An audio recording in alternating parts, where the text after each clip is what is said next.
গণক পঠালে মানে আজি এই এটা এহাল দুহাল বুলি কৈছে, দুজেগাত দিব লাগে মানে একেবাৰে পৰিস্থিতিটো বেয়া মানে। তো মোক মানে লগৰ এটা ক'লে কাৰণেহে মই নিজে দেখাই নাই এতিয়ালৈকে মানে সেইদিনা কোৱাৰ কাৰণে একদম পৰিস্থিতি বেয়া। এটাজনী অকল আছে কৈছে, দুজন যিজন দুদৌ আছে সেইজন হেনো হেৰি চকুৱে নেদেখে কৈছে, অন্ধ বুলি কৈছে। সেইটো কাৰণে আৰু এটা পৰিয়াল আছে, সেইটো পৰিয়ালৰ ওচৰতে আছে, ভালকৈ তালৈ গ'লেহে গম পাম মানে। সেইটো কাৰণে লৈছোঁ চাউল দুটা মোনা লৈছোঁ 15 কেজিমান, দাইল লৈছোঁ, আলু, মিঠাতেল, 2 জেগাত লৈছোঁ এনেকৈ। আজি দুঘৰ মানে দিনে যদি এঘৰ হ'লেও যদি এনেকুৱা দিবলৈ পাং মানে ভাল লাগে মানে। ভাল কাম মানে দিনে 2-3টামান কৰিব লাগে মানে। আজি ভাবিছোঁ যে 2টা ভাল কাম কৰিম দিব মানে দিনটোৰ ভিতৰত। কালি কৰিলোঁ 3টামান ভাল কাম কৰিলোঁ মানে এনেকুৱা দিয়া মেলা কামটো। কালিতো এইটো কাটি গৈছিলে, এইটো মই এতিয়া বেজি ল'বলৈ সময় পোৱা নাই।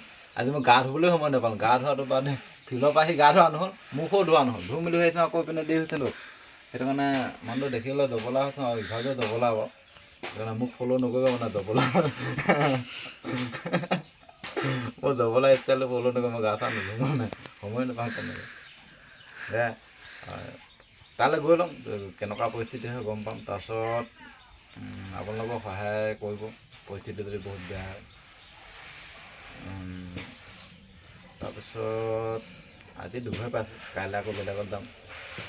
য'ত পাম সেনেকৈ দেখাই গৈ থাকিম। মইতো একেৰাহে যি হ'লে যাওঁ, আজিলৈকেতো বহুত কি হৈ গ'লোতো, একেৰাহেতো দি থাকিব নোৱাৰোঁ। সেইটো কাৰণে পিছত যাতে বেলেগে দিয়ে মানে, কাৰণ মই দেখাই গৈছোঁ, আপোনালোকে যি পাই দি যাব,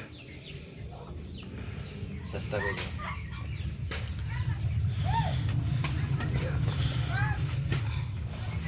দুটা চাউল, দাইল, মিঠাতেল, আলু। বহুত গুড হৈ গ'ল।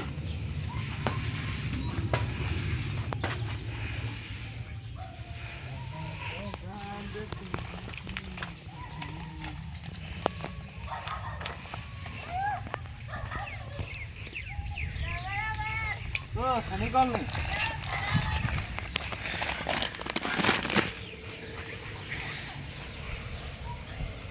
নি আমাৰ ধূলিটো কথা কৈ দিয়ক কিবা, ৰাস্তা ধূলি গাড়ী এখন যদি যায়, আমাৰ অৱস্থাটো হৈ যাব এতিয়া বগা। মইনো মানে কি হ'ল, মই বগাই আছোঁতো, একো বগা হৈ যাওঁ। মোক মানে এতিয়া মানুহে এতিয়া বহুতে ভাবিব এতিয়া চাইনিজ বুলি ভাবিব, কিন্তু মই চাইনিজ নহয় মানে। মই একদম অসমৰ